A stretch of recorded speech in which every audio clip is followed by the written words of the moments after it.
Talks. I'm your host, Tanya Ricketts, and we are joined this evening with Laisha Murray. So welcome this evening. Hello. Thank you so much for inviting me. Yes, this is going to be a nice evening as we talk about unapologetically living in your truth. I think that it is well needed for us to get many tips on how we can live unapologetically in our truth, because I know I've struggled with that for myself for many years. But before we begin, I just really want to get the audience just to give them a little background on you and just to let them experience you a little bit through my voice and my words. So, Laisha, you are a career coach. Yes. And you are a corporate unicorn career coach. And what that means is your heart is really out there, just really helping women identify and remove obstacles which are preventing them from elevating their career. And your expertise and focus is through resume writing, interview preparation, and confidence building. You have been, so this one I feel is so impressive. You are the real deal. I said this to you offline. You are the real deal. You've been in the corporate world for 22 years. You've interviewed for 21 jobs and you were promoted 20 times. That is quite an average statistic. Congratulations. So we obviously tonight have a lot to learn from you. You say that being a corporate unicorn is about helping women gain the confidence and have the same opportunity. I love this one. You have the same opportunities as men, elevating themselves in their careers. And you also are, paving the way to inspiring women to really crack those glass ceilings and really soar and be the best that they can be. So thank you very much. They can find you on Instagram and on your Facebook group, Being a Corporate Unicorn, and on LinkedIn under Laisha Murray. So everybody go out and subscribe after this, and let's get started. Woohoo! Yes. Okay. Now that that's out of the way. So what does this mean to you? Like, we're talking about living unapologetically in your truth. And for you obviously, it means something to you. It's close to your heart. Where did this all start and begin for you? So I'll tell you, it probably started when I was younger. I did not have the highest bit of confidence at a young age. I'm just a girl from Flint, Michigan. I grew up where light-skinned girls with long hair was hated by the dark-skinned girls who didn't have long hair. So I have had like this whole identity issue and trying to figure out who I am and being comfortable in that skin for many years. Like I didn't know who I was supposed to be. Like the light skinned girls didn't really too much hang out with me. And then the dark skinned girls was like, she thinks she all that. So then I was in this place where like, who am I? And then it was like the boys called you, big lips and all of these other things that wasn't hot back then, but we hot now, but back then we wasn't hot. And so I think it started when I was a kid. I was just trying to figure out who I was supposed to be, and people was trying to put me in this box and this box because I was a nerd and I was smart and I read books, but at the same time I had like cousins and we would have fun and play, so it was just kind of like trying to figure out who I was. And then I carried that on into my adult life, and the pivotal part or the turning part of my career and my life in general was probably maybe 6 or 7 years ago when I came across an experience at work. And so I'll share with you, I am new, not new to my organization, been working at my organization, and I had just got newly hired into a leadership role. And so, you know how they're gonna get every drop out of you. So they're like, we want you to work part-time in your old job and part-time in your new job until we can transition you appropriately. And I'm like, okay, cool, I can do that. And so it's my first meeting. We're supposed to meet with executive leadership and all of the other managers. And, I go and people are like, congratulations, welcome. I'm like, thank you. And my goal is just to be quiet. Like, I'm gonna be quiet, be a fly on the wall, take notes. And so that's what I do. I get out, the meeting's over. I go back to my desk of the job that I'm currently still doing part-time. And the manager who I reported to prior to becoming a manager was like, hey, I want to tell you something. Come sit down. And I'm like, okay. He's like, I got feedback from that meeting you just got out of. And I'm thinking, I didn't say anything. So what feedback do you have for me? And so I'll take a step back and go, what I had on that day, I had on. Now, mind you, I am not a blazer person. Like, I hate them. They make me feel terrible. I'm not a blazer person. But you know what, this day I had on black pants, a black blazer, and I had on like a green shirt. Now, if anybody who knows me, I am the accessory queen, honey. I had on green earrings and it was big that matched my shirt. And I had on some green heels because I mean, why not wear the green heels and match your shirt, right? So I sit down at his desk and he says, don't ever wear, I was told to tell you, don't ever wear those earrings again. And I'm like, that's your feedback, huh? Don't wear the earrings again. So here I am again, like I'm that child that's being told, don't do this or don't do that or don't hang out with these. And here I am, adult in corporate America, and I'm being told, don't wear these earrings again. And I'm just like, all right, whatever. And so I carry on with my day. I carry on in my role and I'm doing my thing.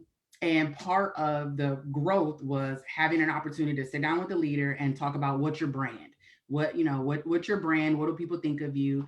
And so I'm sitting with the executive who at the time was my executive, and he was a man. And I want to make sure that everybody understands it was a man, which is why I'm so important to uplift and women and tell them to be unapologetic.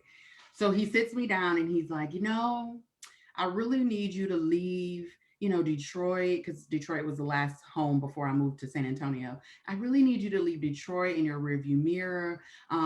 You're really loud sometimes, which in my opinion, that's passion. Okay, cool. He's like, you change your hair all the time. You're always wearing these big, bold, bright colors. And, no man is really going to be comfortable with you sitting at his table unless you fit into the box that you need to fit in. And at this time, it's like I'm 30, right? And he's like, you need to be more like Michelle Obama and Oprah. And I'm like, Michelle, she classy. She one classy chick. But I'm not there in my dressing yet. I'm not Michelle Obama. I'm not Oprah. Like I'm still a little young. I got a little pizzazz. And you may never be, you'll never be Oprah or Michelle, right? Like, come on, let's be honest. Michelle slays, honey. She does. But Michelle slays in a blazer and a pantsuit. Right. And that's not you. And I'm not a pantsuit type of person. Right. And so he's giving me this feedback and he's like, you're just never going to be comfortable at the good old boys table. Like they're not going to invite you to do things because you just do too much. You're too much. And so you're going to need to settle that down if you're ever going to be more than what I hired you to be. What did that do for you? Baby, when I tell you I looked around that room and I was like, I think this is going to be the day that I get fired. Like this the day. And so it took a lot. I mean, he's, like first you tell me to leave.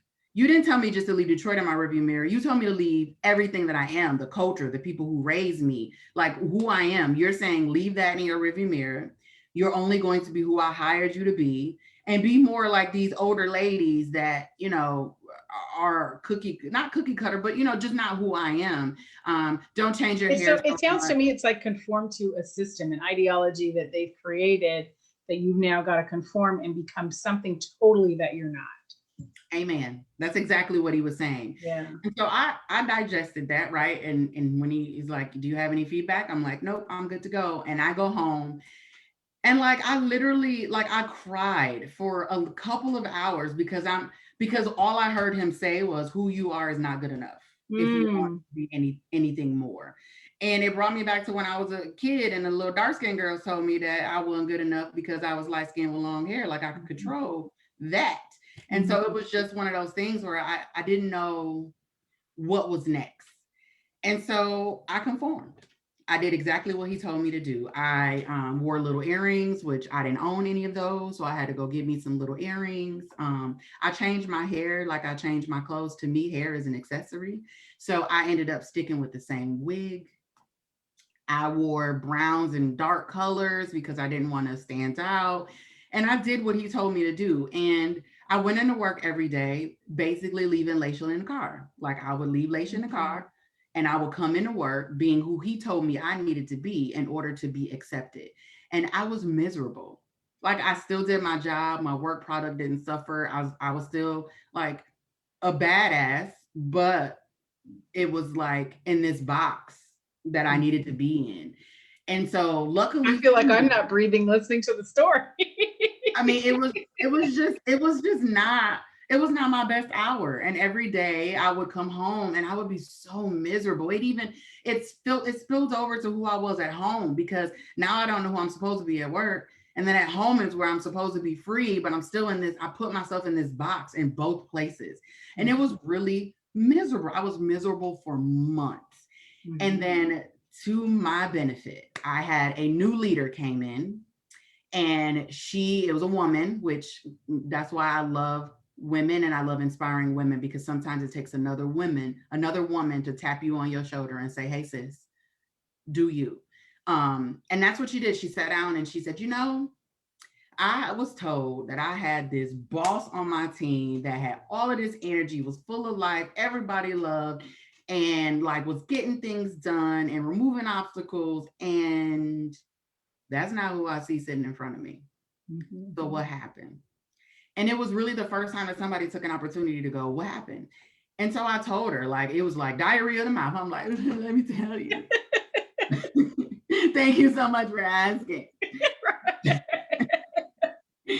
So I diarrhea of the mouth. I told her everything. I'm like, he told me to do this, and he told me this, and he told me that. And it was so funny because she was like, to hell with him. I want you to come back, whoever you were before he told you all of that. Bring her back. I want to see her back. And baby, when I tell you the next day I got up, I changed my wig. Did you put back on your green earrings? No, I went orange. I was like, I'm going orange today. Okay. I put on orange shoes, me an orange shirt. I had on some orange earrings. I was bringing her back. And so when I got out of my car, I grabbed Laisha and was like, come on, girl, we're going to work. And it absolutely changed me as a leader, as a business professional in general, because at the end of the day, what I heard him tell me was I wasn't good enough. What I heard her tell me was, you are good enough, and everything that he told you was horrible is what I was told was the best asset about you. So why are you leaving that in the car? Right. And so that, and not only are you leaving it in the car, slowly, you said you went home, and slowly but surely it's eroding, and you're unconsciously transforming into something that you're not. And you actually not just are leaving her in the car, you're leaving her in your rearview mirror. Yes. And I was doing what he told me to do. And that was the changing point in my career. And I always tell her, she was my boss at the time, and now we're really great friends. And I love her for that, because if she didn't take the time to go, where that girl at? Because I heard about her, but I don't know who this person is. If she wouldn't have encouraged me to be who I was supposed to be, I probably would still be that person. And that's why I stress to my clients, stop trying to be somebody else. Be who you are, but be a professional version, right? We can't be all at work, like, acting crazy, but there is a version of you that is acceptable at work. And I don't have to switch anymore. I don't turn anything off. What you see is what you get. I know my business. I do my job. I'm confident. I'm a boss. But at the same time, I love who I see looking back at me in the mirror. And that is the best freedom you will ever experience, which is why I'm huge on being unapologetic. Stop apologizing. Right. If this is who you are, be you, do you, right? Right. I mean, but do it in the professional way, right? We all got a corporate job. We got to do it right. But do you? If you're going to change your hair like you change your clothes, go for it, honey, because at the end of the day, your clothes ain't got nothing to do with your work product. If you want to wear big earrings, wear your big earrings, because again, at the end of the day, your work product is what speaks in the rooms that your feet don't step in, not your hair, and so I took their power away and I gave it back to myself. I love that. I stopped worrying about what I think people are saying about me when I walked in a room, and I was just me. When you can center yourself and remove the noise in a crowd and be still within yourself, and the courage to be you in the crowd, it's something that is it's empowering, like where you talk about taking your power back, because there's a sense of peace actually and freedom. As you talk about, there is a level of freedom where, whoo, and not only that, but being okay that you're not for everybody. Right. Yes. Yes. Like I am not everybody's cup of tea. Like like I am very like passionate and loud and energetic. And some people be like, whoa, girl, and I'm cool with that. That's okay. But it's two things. One thing, being comfortable in your own skin, and secondly, being okay with people not liking you, because you Right. just can't please everybody. You won't. You will go crazy trying to be okay for everybody. And whatever that looks like for you, if that requires you to get some therapy, honey, because she do therapy once a month, okay? If that requires you to do therapy just so you can talk through what those emotions are and what you're feeling and why you feel like people need to be accepting of you, go figure out what that is for you. But those are the two things. Be beautiful in your skin and don't expect everybody to like you, because it's just not gonna happen. And that was a tough one for me in the very beginning. I just want to say really quickly, thank you, Lolo Jennings, for tuning in this evening. I'm Hey not everybody, Lolo. and she says, I'm not everybody's cup of tea either, ma'am.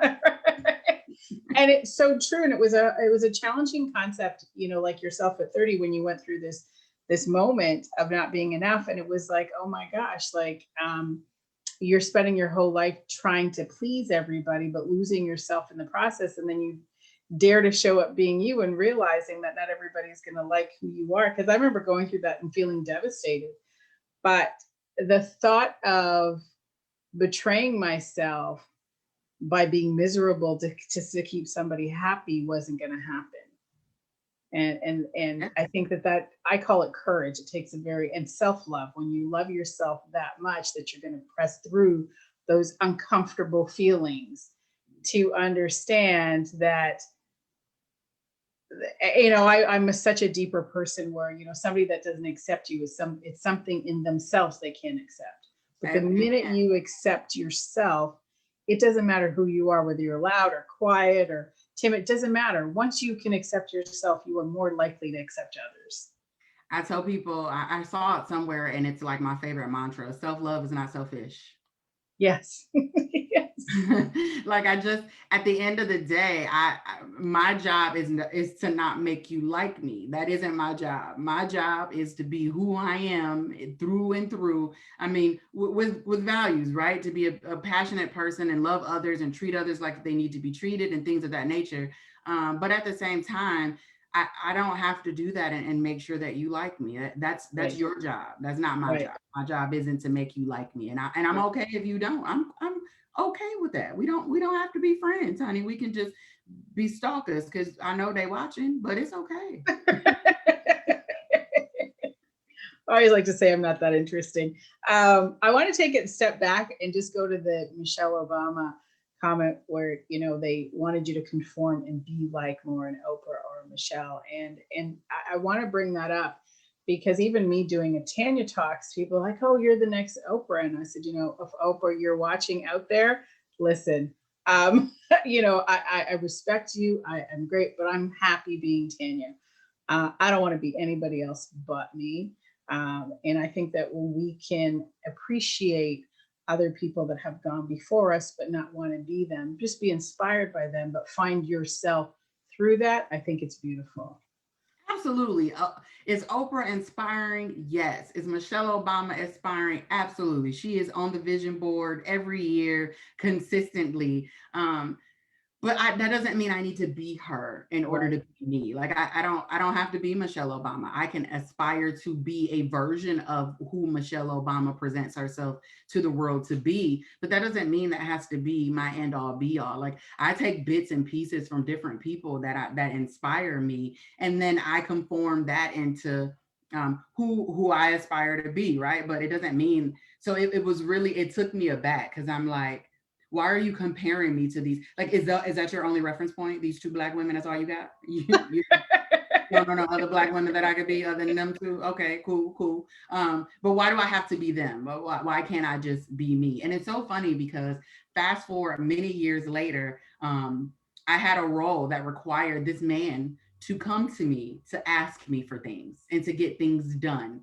And I felt that as an opportunity to educate. And so I pulled him to the side and I said, several years ago, this is what you said to me, and this is how it made me feel. And I want you to know that bothered me for quite some time. And it took me a little bit of time to shake that off. And I hope that you learn from what I'm telling you so that you don't make anyone else feel that way. And I don't know how receptive he was to the feedback, right? Because I mean, he could be like, "Oh yes, yes," and then the minute I walk away, roll his eyes and it go out one ear and out the other. But it was like the best for me because I'm like, I had an opportunity to come back and tell you how you made me feel, Mhm. and the fact that now you have to come and ask me for something, and I'm like, my, aren't you the same one who told me I would only be who you hired me to be? Isn't this funny? It's the human element in us for that little moment of victory, right? It's like, you know, and God works. He really does work. Won't he? Won't he do it? Let's talk about a little bit. So you've now branched out on your own, and you know, not even on your own. You're still in the corporate industry, and you also, you know, work to coach women as well, and also to stand unapologetically in their truth, helping them gain confidence. What do you feel? Where are we lacking? Where are we women lacking in this in that confidence piece? So there's several ways that I can answer this. So I'll say one of the reasons why I decided I needed to do this was because I had so many women that would send me a message and be like, "Girl, it was so refreshing to see you in a room with an opinion with bright earrings on and changing your hair, and people like you still had leaders like respecting you and like, hey, Laisha, like how do these people know who you are?"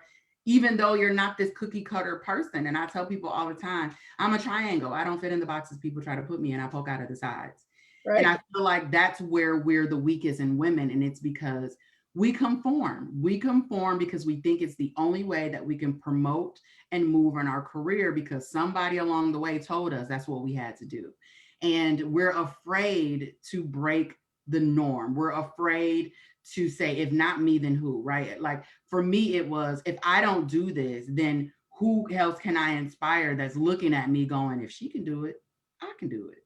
Right. So I think that's the biggest thing, just women accepting that you are who you are and make it more about your work product and not about this, right? Tell them to remember your face, not to remember my work, remember my face, because those are the things that won't change. Now his hair and these earrings, these clothes, all that's gonna change. Don't remember none of that because that's gonna change.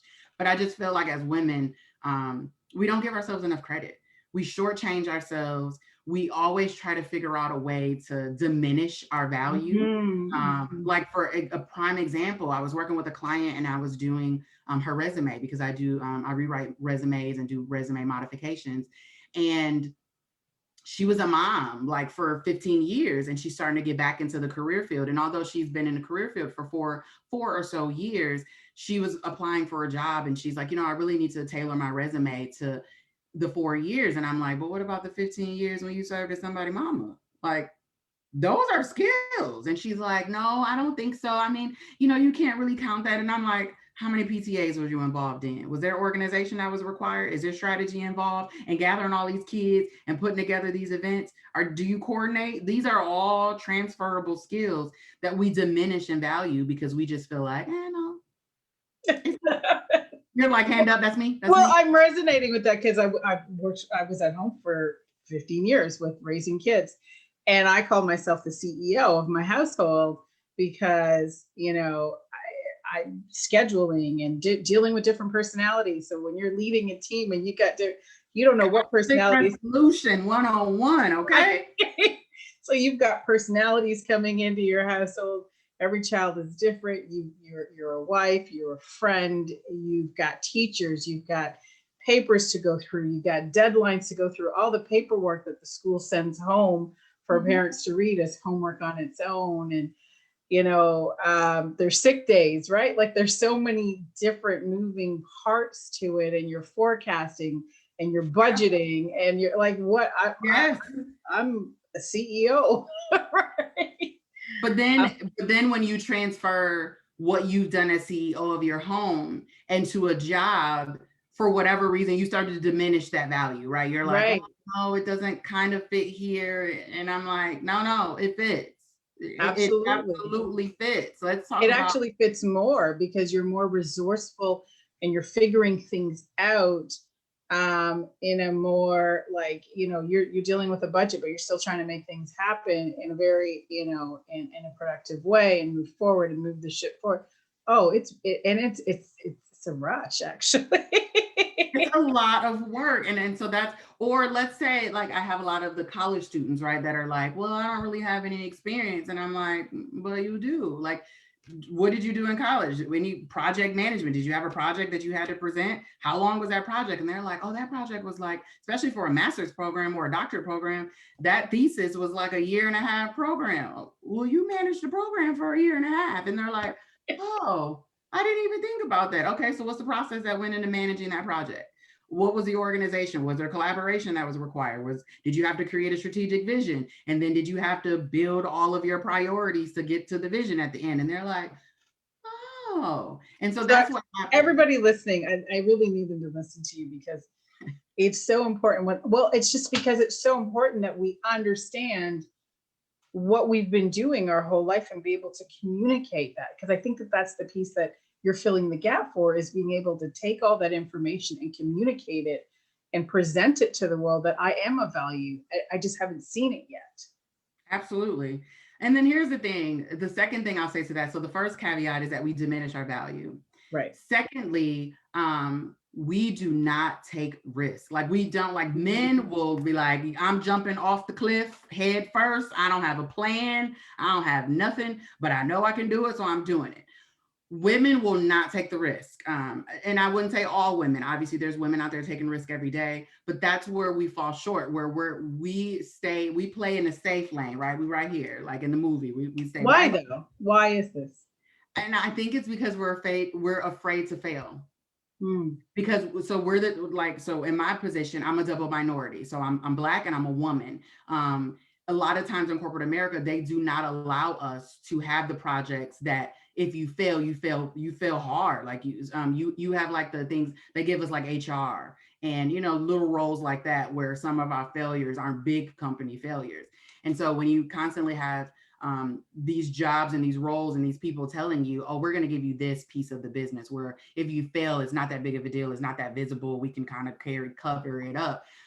It creates this thing in us where we're afraid to fail. Like I know as a mom, like I'm so afraid that you raise kids that turn into be something crazy and fail and things fail. And we feel like we got to have a backup for the backup for the backup, and we got to have plans A through Z. And then when something goes wrong, we get so we blame ourselves, even if it has nothing to do with us. It is not in our control. It's in our nature not to want to take risk. And I tell people on the other side of fear is growth, and you just have to be willing to grow. Mm-hmm. And facing your fears is like, and the reason I was triggered in it in a good, like, or brought, it wasn't triggered, it brought me back to a memory when I came to the realization that when my kids were never, I don't know what it's like in the US and Canada. What school were your kids going to go to? Were they going to study to be engineers, doctors? And I remember feeling panicked.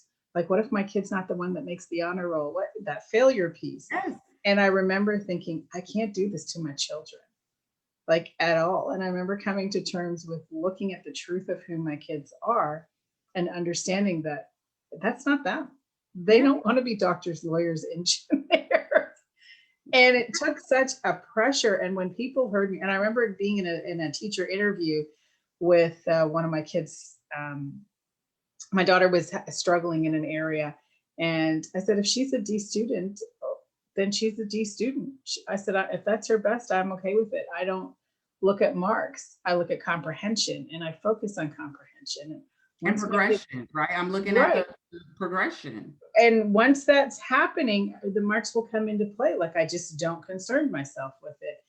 And I remember her thinking that she was shocked. Like, what do you mean you're not concerned with marks? I said, because it's not going to change the course of my child's life if she wants to get married or have kids or buy a house. We're making it seem like this is going to ruin her and she's dead and I said, that's not the truth. Sure. And I said, I will support my child to find out what her strengths are, who she is, and help her understand who she is and to stand in the truth of who she is. And from that moment of me facing my own fear as a mother, my child became an A student. And I think it was me just taking, like, something shifted in me. Yep. that obviously translated and transferred over to her, and she became the A student. And I never hired a tutor or anybody or anything. And I think it was because she realized that all you want, I want you to do your best. What Yeah, does your best look like? And probably in her brain, she was like, I could probably do better than this, but nobody's ever took the time to tell me that I could, that it didn't have to be A, because we strive for A's, right? All I've heard is just be an A student. But we didn't talk about what happens in between here. What if I'm not this? Then what? And so when you created this space for her to say, if you fall in here, I'm okay with that as long as it's your best, then yeah, she realized I got room to fail, and no one's going to like burn down the house because I failed. I think it's so important that we teach our kids that now, because then when you get older, when you're not afraid of failure, because like here, look, I'm an entrepreneur and I'm still failing. Like, I go back and forth on what my brand is. What do I want my brand to be? I know who my audience is. I know who my client is. I know who I want to help. What's my brand? Am I the unapologetic career coach, or am I being a corporate unicorn? Is that too gimmicky? I'm not really sure. Have I jumped out of the window and put something out there and then I'm like, maybe I need to pull that back some? Like, there's all of these things, but you have to be okay with that failing. You have to be okay with putting something out there. Like, so my first goal as a career coach is I wanted to teach people 3 buckets of work, right? How to use your mentors, your sponsors, your tribe to really help you elevate and grow in your career. So what do you use them for? How often do you mentor? What are mentors good for? And then I always talk about resume and interview, like how to kill an interview, how to review your resume, and have the best resume that works for you to get you to callbacks. And then lastly, being unapologetic and what does your work product say about you? And so those were the 3 classes, or if you will, or training that I had created. And then I realized the pandemic happened. Like, I can't teach women how to do these sets of things if I don't have a job to begin with. How am I going to elevate in my career if I don't have a job? And so I had to be able to shift my mindset and go, what can I do that helps women achieve the goals that they need? Right now, they need interview prep, they need resume writing, they need confidence building. So let's shift the mindset to that to help people there. And so I could have took it as a fail, right? I created all of these courses and all of this, and I don't have a lot of people signing up for them. And I could have took that as my L and just rolled off into the sunset with a failure. But then I had to change my mind shift and say, well, how else can I be a servant leader to these women? And so mm, I switched over. And so sometimes we just got to get out of our own way, because we get in our way, we get in our head, we feel like things need to be perfect. And if it's not perfect, it's not right. And there's so many people out there that are really truly inspired by you, but because you're feeling like you need to be perfect, you're diminishing the value that you hold to others by just being that servant leader. mm-hmm. I appreciate your authenticity in this moment because I feel that so many women, entrepreneurs, not just women, but individuals that are going out, and especially during these COVID times where they are taking risks, they are finding purpose, they are finding meaning, and they're working to figure it out. And they are taking the risk where they're putting themselves out there and they're figuring it out along the way. And they are concerned, am I sending mixed messages? Are people going to take me seriously? Because today I'm this, tomorrow's that. And for anybody listening, why I relate to that, I was a mental detox practitioner. I was, an empowerment coach and all the rest of that. And what you do know is what you've been called to do. How you brand it, you're still figuring it out along the way, but it shouldn't change the course of your God-given purpose on this earth. That And is so good. You're absolutely right. so I appreciate the authenticity that you're giving the audience to say, look, this is where I've been. No one signed up for it. Because that's what everybody's, it's so easy. Just because you put an ad out saying, hey, sign up for this course, people are judging. I get phone calls all the time of people saying, oh my gosh, you're on Tanya Talks and you're blowing up and this and that. And I said, do you know how many years it took me to get here? Okay. Nobody see the struggle to get you here. Well, the vision, and as much as I was at home, I was always doing this on the side because I knew I had purpose. And this has been 20 years plus, over 2 decades of finding that truth. I think we always know what our purpose is deep down inside. It's just really surfacing it, being clear, concise, and connecting to it and communicating it, and just not even communicating it, more just sharing it. but sharing it with a clarity because it's clear within us. Yeah. And And not so, being afraid of what's on the other side of it once you absolutely, decide this is what I'm doing. because sometimes it seems like bizarre. So like the other thing, so to your point where you have all of these many hats, I'm also a published author. And Mhm. so I wrote a book called Please Don't Judge Me. It advocates against bullying by encouraging kids to have self-love and acceptance. And it's an Mm. elementary aged book, right? And so it took me 7 years to do that because I kept going back and forth and I'm like, oh, maybe this. And then I had to do this. And then life kept happening. And I just really I kept talking myself out of it. And then finally, something pretty traumatic in my life happened that made me publish it. But then I had so many women come to me going, Laisha, like, how did you like get out of your way and just be this person and not care what people think, but still have all of these leaders, like all of these executives that are coming to you, asking you for advice. Like I'm in a meeting with you and that executive is like whispering in your ear, like, what you doing? And then they're responding. So that means they actually hear what you say and feel like it adds value. How are you doing that? And that's when it hit me. I'm like, I have another passionate purpose outside of bullying and the prevention of bullying. It's to be this career coach. But then it's like those two don't go together. Like, how are you gonna be an author and a career coach? And I just said, I'm doing it. Like it just I'm just going to do it. And it's hard to brand myself as both of these things. But at the end of the day, I'm a servant leader and I go where the servant is necessary. So right now, the servancy is necessary for me to help women elevate and promote in their career because I see so many people that don't and so many women that doubt themselves and don't do it. But then once they finally get that opportunity to start, they come back and they're like, man, you was right. And I'm like, now we can get 25 more of you and then reach back. I tell my women that reach back.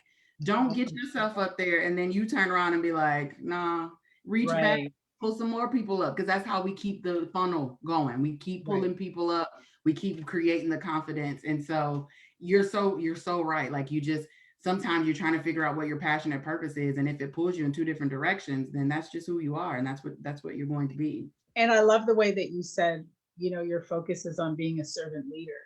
And if in that moment it's like we are here to be of service, we use our talents to be of service to help others.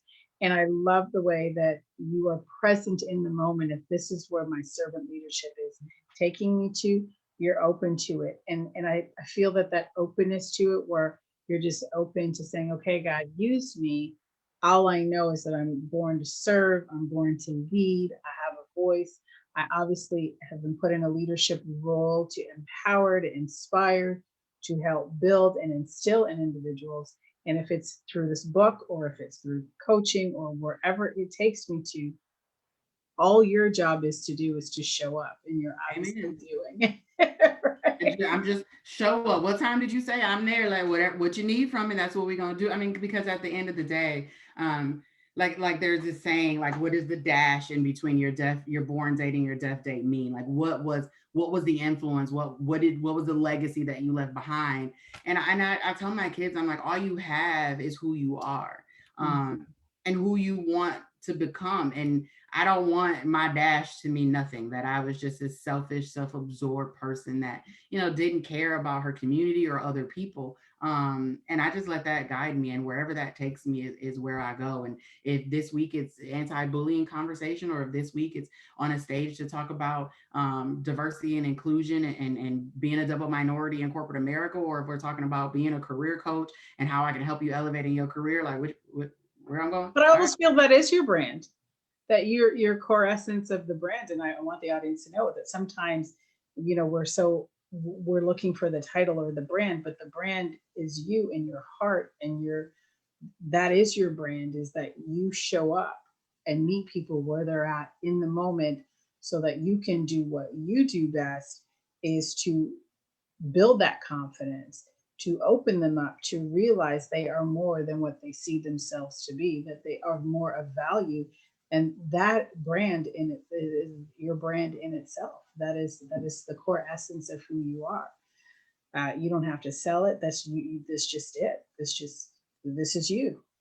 Thank you for that. It's funny because the thing I always like to tell people is give yourself grace. And secondly, if you don't like who you are, change it. Every day is a new day to get up and be a better person than you was yesterday, the day before that. And honestly, like maybe, I don't even know, maybe 8 years ago, I was a leader, managing a team of maybe 18 employees. And I had a female woman who come to me, and a woman who comes to me, and she's like, I got some feedback for you. You got to be open to feedback.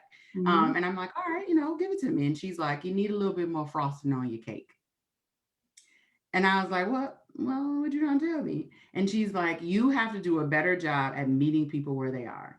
Everybody is not going to have the same energy, the same passion, the same zero focus that you have on moving and elevating and doing this and doing that and doing this. So you have to meet them where they are, grab their hand, and then help them get there. And that has been the best piece of advice that I've received. And I always have to remind myself, all right, Lex, you need a little bit more frosting on your cake. I say that I say it with my kids, like when I feel like I'm going to 0, 100, I'd be like, come on, Lex, you give them grace. You need a little more frosting on your cake. But it's okay if you got it wrong yesterday. Wake up tomorrow and decide I'm gonna do it different and figure out how I'm gonna be better. Like you, just because you were this person, so maybe you were negative Nancy and everything was woe is me, and you just had this negative like tone about you. You can wake up tomorrow and go, you know what? I want to change that. That's not who I want to be anymore. I would like to be somebody of positivity, somebody of value, somebody who people feel is somebody I can talk to, and change it. Like every day is a new day to be the better person than you were the day before. And And if I we knew really better, think then we would have done better. And I always say that's where your grace comes in. If we knew better, nobody wakes up wanting to be this. At least people I know. And if you are, I don't know. hopefully, Right?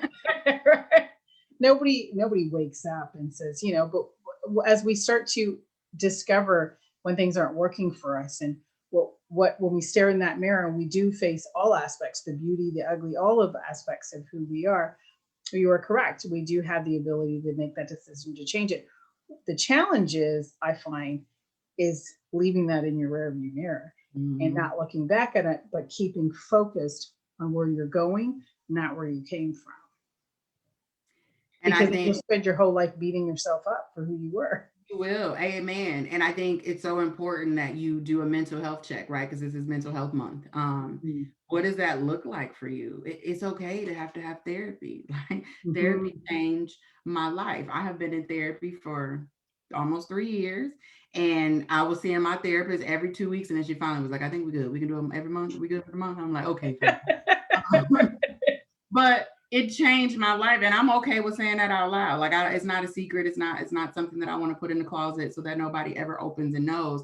But you have to do a mental check, and you have to be open and honest with yourself. You have to look yourself in the mirror and understand that if what you see is not what you like, and you don't feel like you can be your authentic self, your unapologetic self, because you have things that are hindering you, anxiety or things in the back of your head that play on a loop that is preventing you from being your best version of yourself, then you have to make sure that you do a self check and go, then maybe it's not anything that I can change. Maybe I need help to change it. And I need a professional that can talk me through why I think this way, why I act in this way, why do I do things the way that I do it that make it difficult for me to live and be who I need to be. And I encourage that too. Again, with mental health, May being Mental Health Awareness Month, sometimes you need help. And if Well, that, the most successful people, I don't remember his first name. His last name was Schmidt. It was Google's CEO years ago. I don't know. Again, this was years ago, and they asked him what the best business advice was, and then he said everybody needs a coach. And whether it's a therapist, a coach, some sort of support system that's going to work with you internally. And that's why I do the Tanya experience. yeah. I said it to you offline. It's getting into the nooks and crannies of your soul and really, clearing and helping promote and elevate the best you can be. So I commend you. I think that people, you're as successful as you are because of that. So it's essential for everybody to view it differently. If you are sick, you go to the doctor.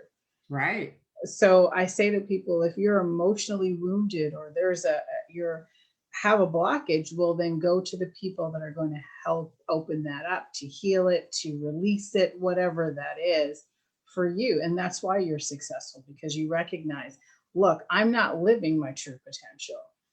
This is what it looks like. And I commend that, because now you're helping, not only are you living unapologetically in your truth, you're helping. So look at what you're able to do as a result of that decision. Help others do the same. And you said something that strikes me: successful, right? What is this? What does success look like? It looks different for different people. You may have some people out there that goes, how successful is she? She's not an executive at her Fortune 100 company. I don't have to be an executive to have influence. Mm-hmm. I don't have to. And so I always, that's the other thing, like, don't chase titles, chase opportunities, chase the ability to elevate. What does success look like? Carve that out for you. Stop looking at the person over there and going, that person seems successful, so I think I'm gonna start acting and doing what they do because it's worked for them. It's worked for them because they're doing them. So do you, and do it unapologetically, and do it as your authentic self, because you have no clue the amount of people that you can inspire every day by just walking through the doors and being your regular old self. And all of the people, like, it's just, what does determine what the success looks like for you? Success for the person next to you or the person to the left or the right of you is different than your success. Understand what success looks like for you and create goals and then execute to them. Absolutely. I like the way that you stuck to the be yourself and not look at the other person's success. Lolo Jennings was on and she said something that remained with me. And she said, you don't want to walk in my shoes because you might feel things that you've never felt before that you don't want to feel. Right? And that stuck with me. I've never been able to, because I've always said to people, you don't want to walk in my shoes. You don't want to be homeless. You don't want to be abused. You want to be like, but the way she articulated was, you're going to feel things that you may not want to be feeling. Yeah, like my shoes. So my shoes may not be comfortable, honey. These shoes, you may be 6-inch stilettos that you can't walk in after 2 minutes. So it's so true. So I always say to people, look, please don't look at me and my life and think, what I want you to do is know that if I can overcome what I've overcome, you can overcome whatever that is for you. And guess what, baby? I got you. I'm going to hold your hand. I know what those feelings feel like. I know what it means. So helping people, when I help people live that unapologetic person, it's like that victory that and I'm sure you've experienced this in your life, when you overcome a piece of yourself, when you have the courage to stand up to that thyself, to take risks, to go for what you want, that is your victory. Amen. And you strengthen yourself. It's like a muscle, you're developing it, and you strengthen yourself along the way. And all of a sudden you're like, it feels so good. You're spot on. It's like, for that 7 years ago when I had that experience and I had this man tell me that I would only be what he hired me to be. And then fast forward 3 years later, where he has to come to me and ask me for help to get something that he needs, because now he has to come through me as the front door. It was just that moment where, just really feeling like I did this.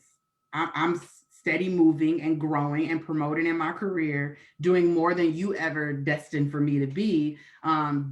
To your point, it's like a muscle. Once you like massage that muscle, or you strengthen that muscle of going, I'm just gonna be unapologetic. I'm just gonna be me. Like, I'm gonna be a professional version of me. I'm gonna come in here. I'm gonna do my job. I'm gonna be great at it, and I'm gonna show you what I can do, because I am a component of, I can show you better than I can ever tell you. Right. And so to me, when somebody tells me I can't, or you won't, or you, all of those words, to me, I'm like, challenge.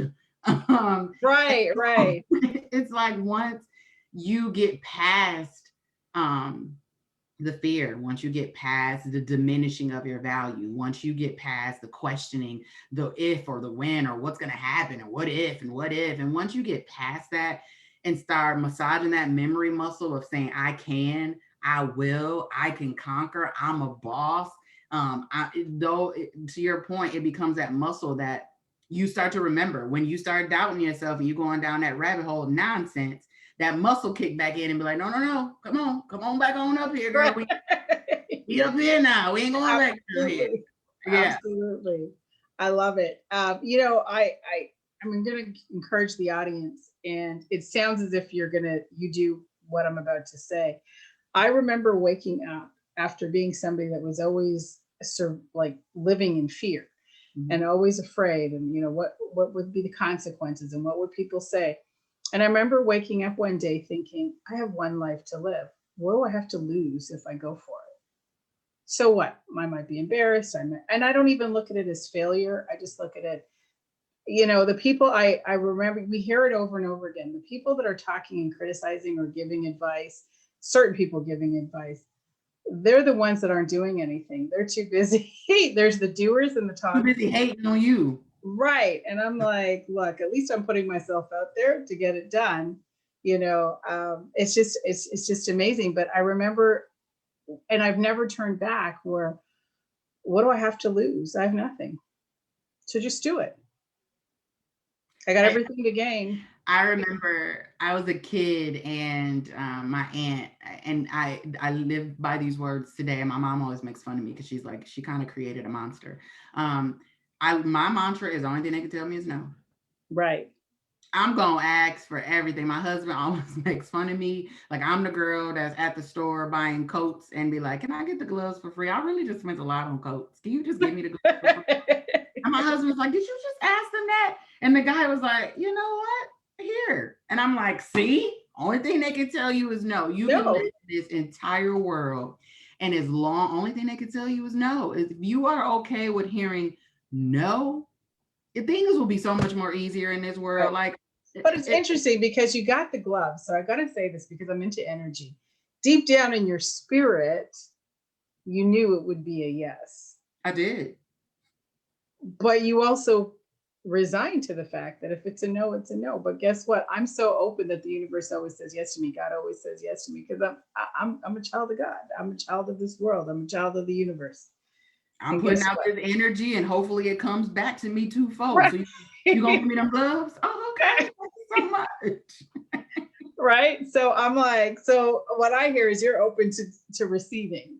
Yeah, I'm open to receiving, but I think it has to be a two-way street, right? You can't be always the person asking, like, with your hand out, gimme, but then you don't have anything of value that you can give back, right? So Absolutely. If I put that energy back out there, my hope is that the energy come back to me. Right. And again, I'm not afraid to hear no. Like, you tell me no, okay, cool. I'll go elsewhere, or I was going to say, for every no you hear, there's like 10 yeses waiting for you outside of that one no. Okay, because we just discussed it. I'm one of those people that when you tell me no, I'm like, challenge. Right. I love it. Accept it. I love it. I love it. Yes, and it's important that we spend more time living with a mindset of what's possible. So when I hear living unapologetically in your truth, it's about possibilities. And you said the word opportunities. It's opportunities, it's possibilities, it's forward, it's expansive, it's progressive. And I know right now, unapologetic is like the buzzword, right? It's the buzzword. Everybody's using it. But if you really understand the core of what it means to be unapologetic, not in just your behavior, but the way you are, your being, like down to your gut, it is more than just a gimmick word. It is a lifestyle. Because I say to people, people will say to me, like, why are you doing that? I've done some things in my life that people said that they would have never done. And I think we had an offline conversation. For me, it's about giving back. When people took me in when I was in my teenage years, and I'm unapologetic for being generous, unapologetic for loving, unapologetic for forgiving people. How did you forgive that person? I'm not apologizing for forgiving because it was for me. It was from my heart. So you are correct. It's not just about a personality. It's just about the core essence of who you are, the central, the purest, I'm going to say the purest person within your soul, and being unapologetic for the purity within your heart. Amen. There's no gimmick here. Like what you see Right. is what you get. Like who you see at work is who you get on the weekend. On the weekend, she may be a little bit more hood, a little bit more ratchet. But at work, I'm a buttoned up and tied up and be real prim and proper. But every now and again, that come on out too. But what you see is what you get. And I am so comfortable in my skin that whether you were here for a reason, a season, or a lifetime, you added value at some point. I've moved on, and that's where I am. And that's about feeling unapologetic in your core, where it's not a gimmick. It's not just the buzz that's here right now. I am just unapologetic and my heart of hearts and the way that I am. And it to me is more than a buzzword. It is a lifestyle.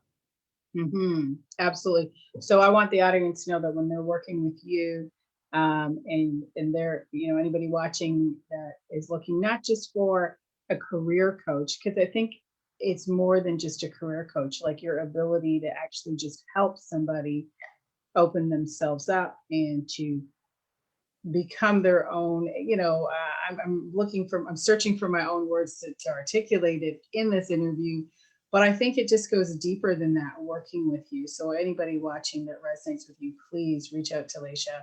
I'm asking you to, because obviously in this interview we can hear the heart, the passion, and the caring and the love that you have to watch women really step into the core essence of who they are, to help them see the truth of who they are and accept it. I think that's a big piece of it, is accepting the truth of who they are.